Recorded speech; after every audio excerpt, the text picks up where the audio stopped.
자, 무려 1,900조. 자, 우리나라 23년도 국가 예산이 640조 정도 되는데, 자, 그거에 무려 3배에 달하는 1,900조가 가계 빚이다. 빚, 이 선샤인이 아니라 자, 우리가 갚아야 될 채무란 얘기죠. 자, 오늘 살포시 알아보는 시간을 갖도록 하겠습니다.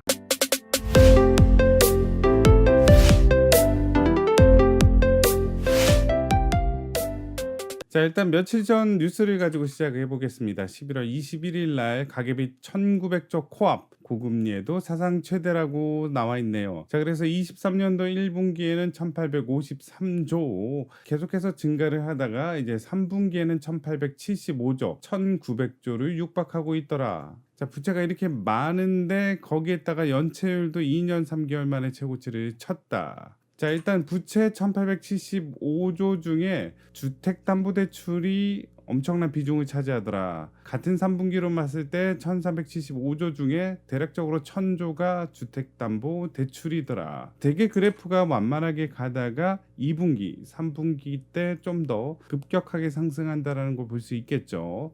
이상하다. 자, 23년도 주택 경기는 어땠죠? 자, 일단 하락 국면에 들다가 반등을 하고, 자, 그리고 요즘 최근에는 약간 하락기에 또 접어들고 있는데요. 자, 그런 와중에서 이렇게 급증을 할 수가 있나라는 의문을 또 남기죠. 그리고 이 그래프 자체도 급격히 상승하는 그래프라서 이렇게 가다가는 좀 뭔가 위기 상황이 오지 않을까라고 보는 시각도 있고요.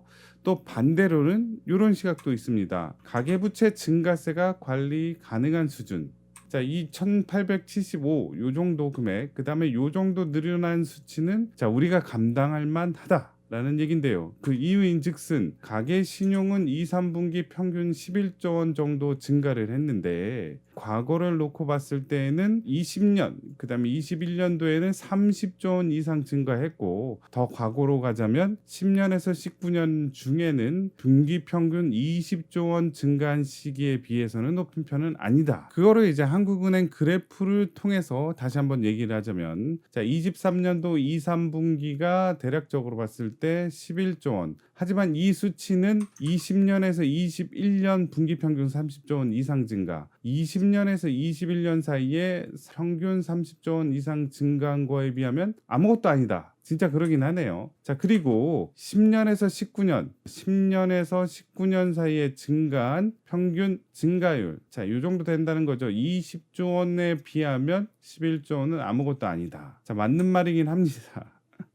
하지만 요거를 이제 누적 금액으로 봤을 때는 좀 얘기가 달라질 수 있겠죠. 가계신용 잔액 및 증감률로 봤을 때 일단 가계신용 잔액은 꾸준하게 증가를 했다는 거 알 수 있습니다. 자, 증감률 자체는 왔다 갔다 하지만 자, 늘었다가 줄었다가 하지만 누적 금액으로 봤을 때 부채는 줄어들 생각을 하지 않는다는 얘기죠. 자, 그리고 우리들이 봤던 2010년도 물론 증감률은 자, 지금보다는 훨씬 높지만 2010년도 당시에 가계비채를 봤을 때는 대략적으로 800조 원이었다는 거죠. 하지만 지금은 대략적으로 누적 금액이 1,900조니까 10년 만에 2배 넘게 부채가 증가를 했다는 얘기죠. 자, 그래서 가계부채 증가세는 그렇게 높은 편은 아니지만 이 부채가 갚고 빌리고 해서 좀 꾸준하게 간다면 모르겠지만 자, 그게 아니라 자, 계속해서 부채량 자체는 늘어만 간다는 얘기죠. 자, 그렇다면 이 가계 부채 중에 어떤 걸 많이 빌렸기 때문에 부채가 늘어만 갔을까요? 자, 바로 주택담보대출이다. 자, 전분기 대비 14조 늘었는데 주택담보대출에서만 17조 껑충. 다른 대출은 오히려 줄었는데 주택담보대출만 엄청나게 늘었다는 얘기죠. 자, 결론적으로 23년도에는 가계부채가 는 원인 중에 큰 영향을 끼친 게 바로 주택담보대출이었다.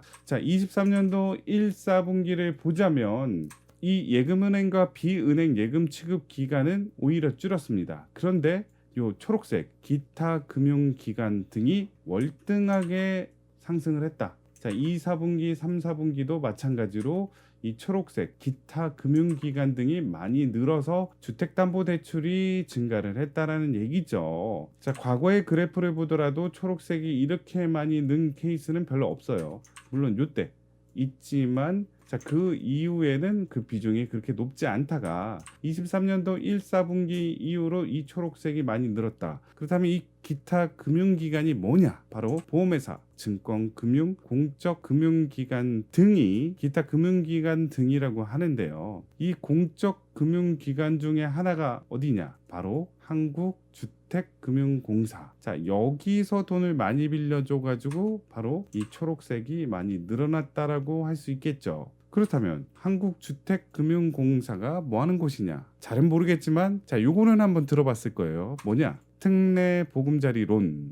자, 요거는 이제 23년도 초부터 특례 보금자리론 많이 빌려라. 9억 원 이하에 최대 5억 원까지 빌려주겠다. LTV가 무려 70%, 생애 최초는 80%. 자, 어마어마하죠. DTI도 60% 보고요. 만기는 10년에서 50년까지. 자, 내가 돈 갚을 날보단 죽을 날이 더 빠를 수도 있겠구나라고. 자, 50년. 만기로 해서 소득도 제한 없어요. 자, 최근에는 이제 9억 원이 6억 원으로 줄어들고 소득도 제한이 있었지만 자, 23년도 초에는 그런 제한도 없이 주택가격 9억 원 이하에서 최대 5억 원까지 마구마구 빌려줬다. 금리도 비교적 저렴하게. 자, 그러다 보니까 여기 이 보금자리론 초록색. 자, 어떻게 깔맞춤을 했는지 여기도 이렇게 초록색이 엄청나게 늘었다는 거 알 수 있습니다. 자, 그래서 예금과 비은행 취급 기간은 오히려 줄어들었는데 그거에 비해서 기타 금융기관, 자, 그중에 이제 특례 보금자리론으로서 마구마구 빌리다 보니까 주담대 비율이 늘었다는 걸 알 수 있고요. 자, 3, 4분기 때는 많이 줄었죠. 왜냐면 그때는 이제 규제가 좀 더 심해지고 50년 없어지고 일반 시중 은행이랑 금리 차이가 별로 나지 않는다라는 얘기도 있어서 자, 상당히 비중이 3, 4분기 때 줄어들긴 했지만 1, 4분기 때는 이게 뭐냐 그냥 초록색으로만 채웠습니다.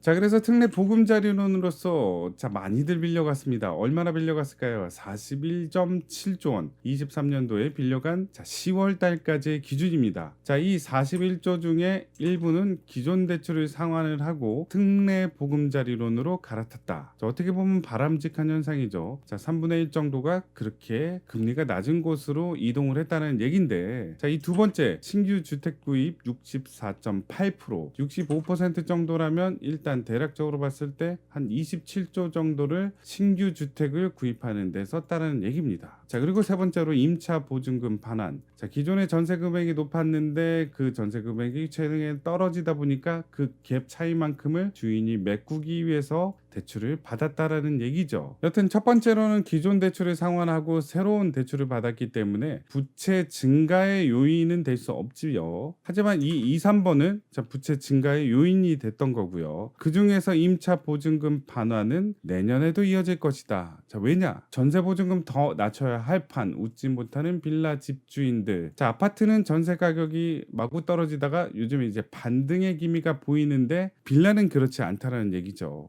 왜? 공시가격이 떨어지기 때문인데요. 자, 매매가격 지수가 연일 하락하고 있는 게 이제 다세대 주택, 일명 빌라라는 얘기죠. 전세 사정이 등등해가지고 보다 안정적인 주택을 원한다. 그래서 빌라보다는 아파트를 좀 더 선호하는 현상이 심해졌고요. 자, 그러다 보니까 매매가격 지수는 계속해서 떨어지고 있다. 약간 반등하긴 했네요.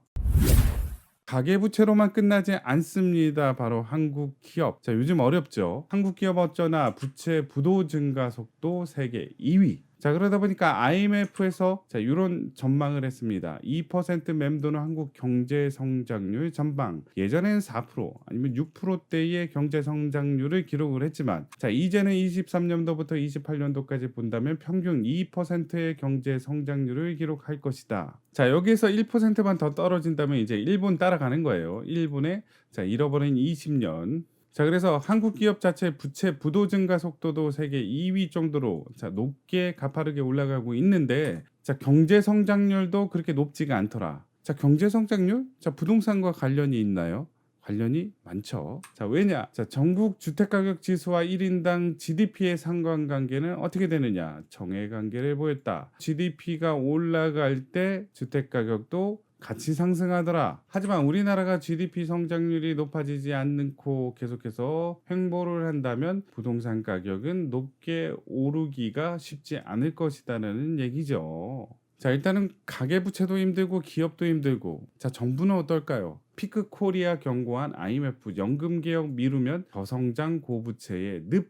자, 계속해서 나라의 고가는 줄어들게 될 것이고요. 50년 뒤엔 정부 부채가 국내 총생산의 2배가 넘을 것이라고 내다봤다. 저출산 고령화의 수령에서 빠져나오지 못하는 한 한국 경제가 정점을 찍고 내려간다는 피크 코리아가 현실로 나타날 것이라는 경고다. 계속해서 연금은 고갈이 되는데, 자, 저출산, 생산 가능 인구는 줄어드는데, 자, 연금을 받을 사람들은 많아지기 때문에 이 수령에서 벗어나지 않는다면 피크를 찍고 내려오는 피크 코리아가 될 수 있다는 얘기입니다. 자, 결론적으로 봤을 때 23년도 집값이 어떻게 될지는 모르겠지만 일단은 세계의 악재는 뚜렷하게 보이고 있다. 일단 첫 번째, 1900조의 가계부채를 어떻게 해결할 것인가. 기업들은 투자하기보다는 현금을 보유하려고 하고, 자, 부채가 많은 기업은 앞으로 도산의 위기까지 갈 수 있다라는 게 또 하나의 경고고요. 연금 개혁을 이루지 않는다면 생산 가능 인구는 줄어들고 상대적으로 연금을 받는 고령화는 늘어나기 때문에, 자, 나라의 국간이 줄어든다,